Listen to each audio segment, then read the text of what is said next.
Isn't it upsetting that kids can do things one minute, but then they can't the next? Or they can do it in one location, but they can't seem to do it with you at home? It can be so frustrating and tiring.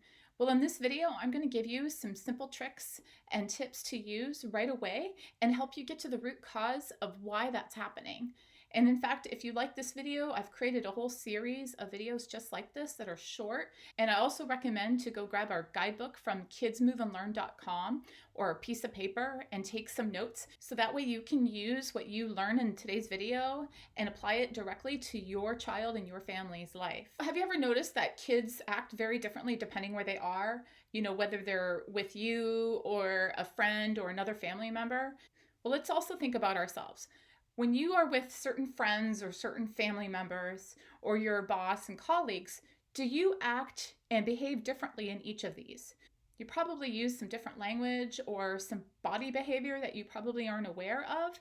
Or how many of you have switched jobs and realized that to shift your behavior from one job to another, there's a lot of hidden assumptions and expectations that you aren't aware of, like where do you put your lunch or how you should use the printer. These kinds of things sometimes take a while to understand, and it's different from place to place. And in some cases, it takes people a year to learn the ropes of a new job. But for others, they learn it right away. They adapt really quickly.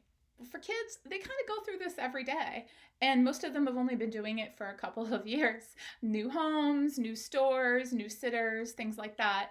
And then they have to figure out how to adjust their behaviors or what are those rules and expectations, especially ones that aren't laid out all clearly for them. Different places often come with different expectations, and children can't always apply them from one context to the next. And a good way to visualize this is to think about a swimmer. Imagine you have a really great swimmer in a swimming pool who can swim excellent laps. Then you take that swimmer and you put them in a lake. They probably can adapt, but there are some things that they have to tweak and adjust to get used to the lake, especially if it's their first time. And then move them to an ocean. Again, slightly different skill sets that may need to happen. Well, what if you just take an average swimmer or somebody who's just starting to learn how to swim in a pool and you put them in a lake or an ocean? Those skill sets is a lot different. The expectation of floating or how to move from place to place within the water, it's probably still the same expectation, but they have to figure out how to navigate differently. It's the same thing for kids.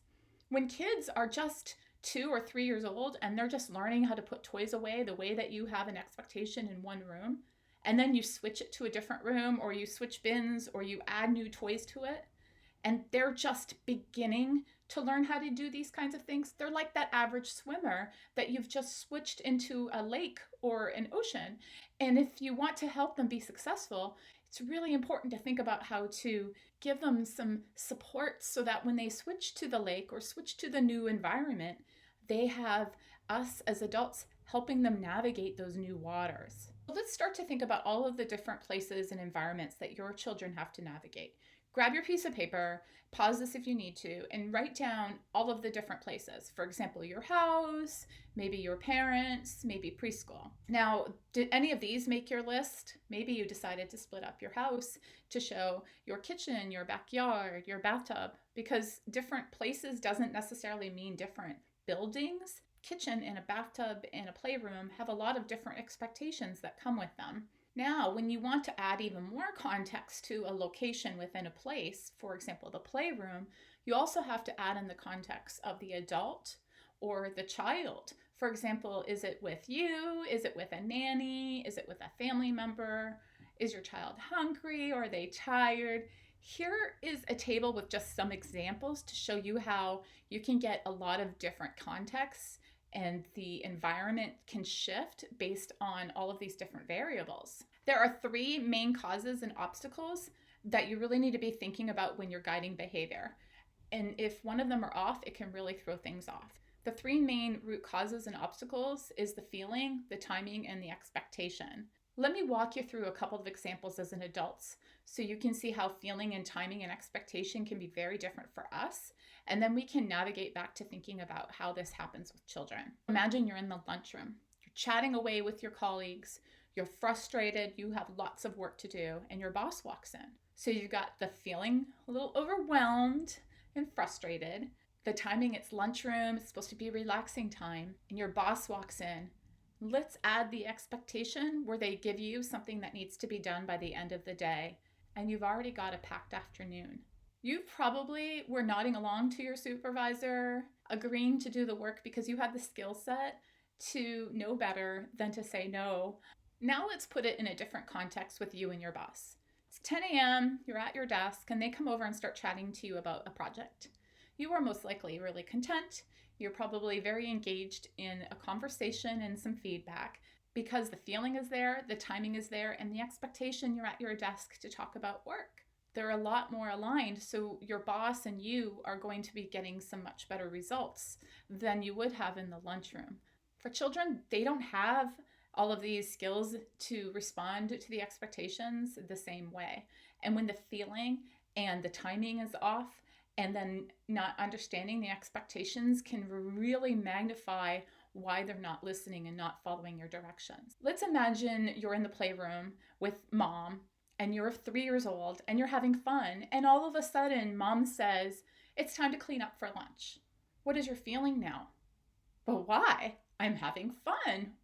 Why isn't mom wanting to keep playing? The timing is so off because you're like, "I'm not hungry. I just want to play." And the expectation about cleaning up, what does clean up mean anyways? Does it mean to put all the toys away and I'm not going to see them again? What does it mean? So here's another scenario. You're in the kitchen, you're cleaning up some things, or you're preparing some lunch, and the child wants some attention. And you tell the child, "Go ahead and clean up. It's time for lunch." What do you think happens with that feeling and that timing and that expectation? The child feeling was they wanted to play with you. The timing was they're in a play mode. They came to ask you to come with and play with them. They wanted your attention. And yet the expectation is now to clean up.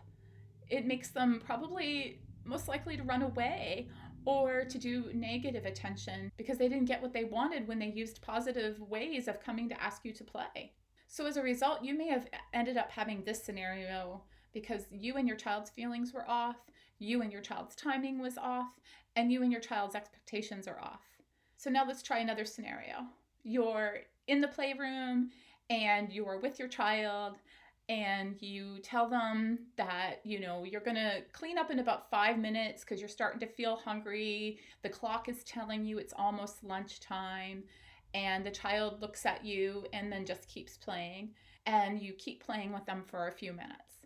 And then you start to put some toys away after 5 minutes. And again, use the language of 5 minutes has passed by. I'm going to put these toys away now and then go get ready for lunch.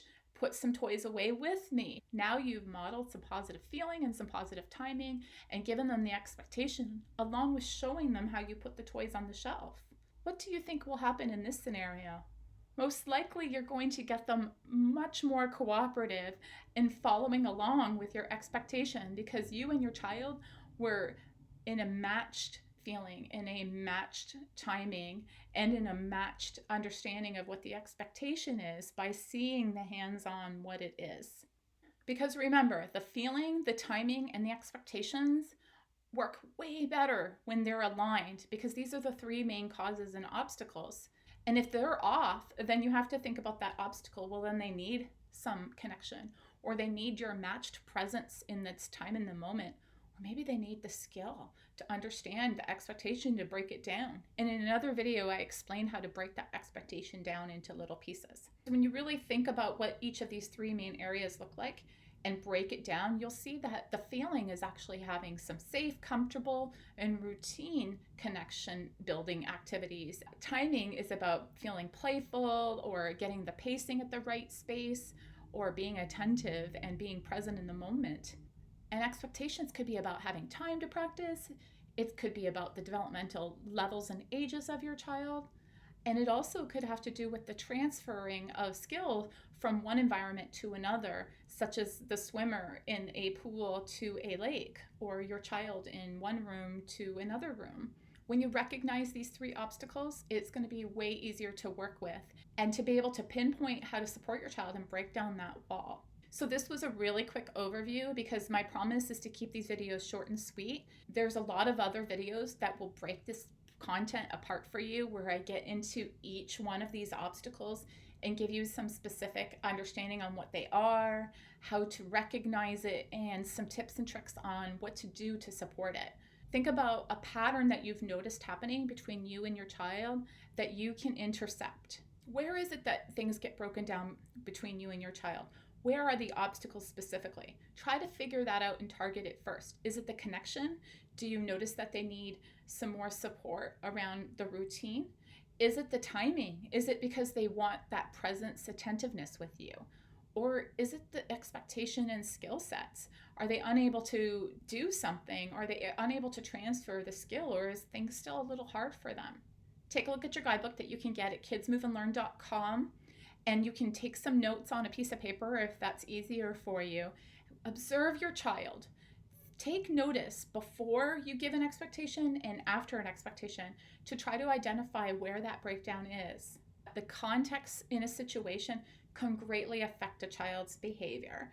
Focusing on connection, presence, and expectations is going to help you overcome these obstacles. So to make this video really meaningful to your individual situation, I would recommend going back through video 1 through 3 and think about what is your expectation, breaking it apart.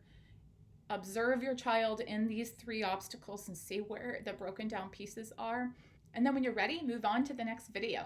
Don't forget, if you like this video or find any of it helpful, please share and subscribe to our YouTube channel so you will get notified as soon as new videos are available. Thanks. Bye.